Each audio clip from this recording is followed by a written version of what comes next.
নমস্কার বন্ধুরা, education culture YouTube চ্যানেলে তোমাদের স্বাগতম। তো তোমরা যারা ডিপ্লোমার প্রথম এবং দ্বিতীয় বর্ষে অ্যাডমিশান নিতে চাইছো, তো তাদের কাছে একটা অত্যন্ত ইম্পর্ট্যান্ট কলেজ হচ্ছে বা ড্রিম কলেজ হচ্ছে আচার্য প্রফুল্লচন্দ্র রয় পলিটেকনিক। কারণ এপিসি রয় পলিটেকনিক কলেজে বেশিরভাগ যে সমস্ত স্টুডেন্টরা সেরা থাকে তারা কিন্তু অ্যাডমিশান নেওয়ার চেষ্টা করে এবং তারা অ্যাডমিশান নিয়ে থাকে। তো সেক্ষেত্রে দেখা যায় যে অনেক স্টুডেন্ট যাদের র্যাঙ্ক খুবই ভালো, তবুও তারা কিন্তু এই এপিসি রয় পলিটেকনিক কলেজে নিজের পছন্দের ট্রেড কিন্তু পায় না। তো সেক্ষেত্রে তারা অনেক সময় হতাশাগ্রস্ত হয়ে থাকে। তো দেখো, তোমাদের একটা কথা বলি যে প্রত্যেকটা পলিটেকনিক কলেজই ভালো, যেগুলোই গভর্নমেন্ট স্পন্সার্ড রয়েছে প্রত্যেকটা পলিটেকনিক কলেজই ভালো। তবে কিছু পলিটেকনিক হচ্ছে একবারে নতুন, আর কিছু পলিটেকনিক হচ্ছে যথেষ্ট পুরনো এবং তাদের কিন্তু প্লেসমেন্ট বলতে পারো, যা বলতে পারো, সব কিছুতেই তারা কিন্তু এগিয়ে। বাট এপিসি রয় পলিটেকনিকের একটা ব্যাপার সামান্য হলেও আলাদা রয়েছে।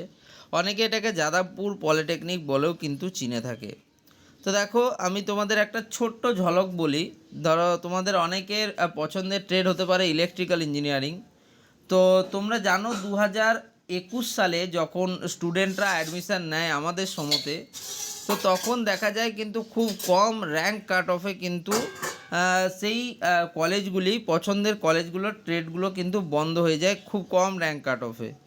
তো তোমরা অনেকেই এখন ভাবছো, দাদা আমি 80% পেয়েছি, 85% পেয়েছি, তো আমি কোন কলেজ পাবো?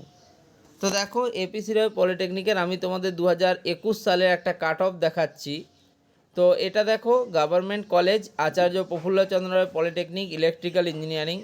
তো দেখো, এপিসি রয় পলিটেকনিকের ইলেকট্রিক্যাল ইঞ্জিনিয়ারিংয়ে টোটাল অ্যাভেলেবেল সিট কিন্তু ছিল 63টা সিট।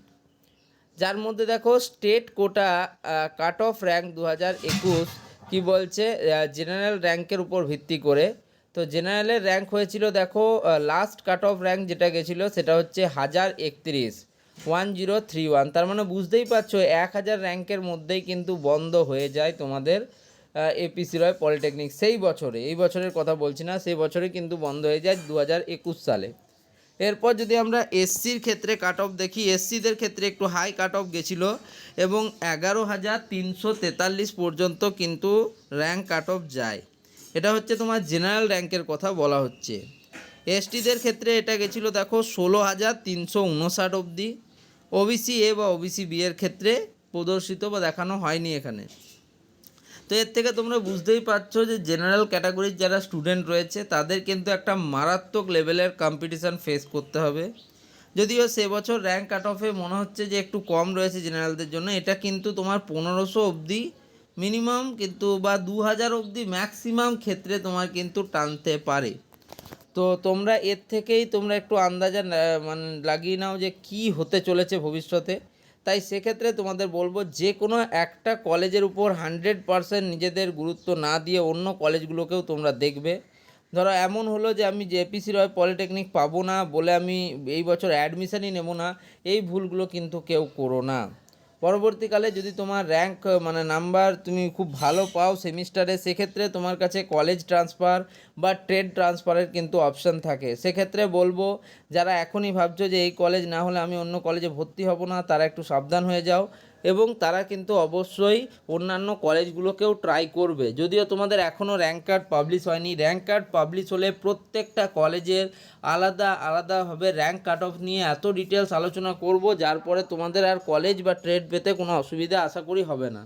তো যাই হোক, এই ভিডিওটা এখানেই শেষ করছি। এটাতে আমি শুধু তোমাদের একটু বুঝিয়ে দিলাম যে কম্পিটিশান কিন্তু টাফ হতে চলেছে এবং তোমাদেরকে আরও বেশি টাফ হতে হবে। তো যদি চ্যানেলটাকে মনে হয় যে হ্যাঁ এরকম ইনফরমেশান ভিডিও আমার চাই, ইনফরমেটিভ চাই, তাহলে অবশ্যই চ্যানেলটিকে সাবস্ক্রাইব করে রাখো, ভিডিওগুলিকে লাইক করো এবং বন্ধুদের মধ্যে শেয়ার করো। ধন্যবাদ।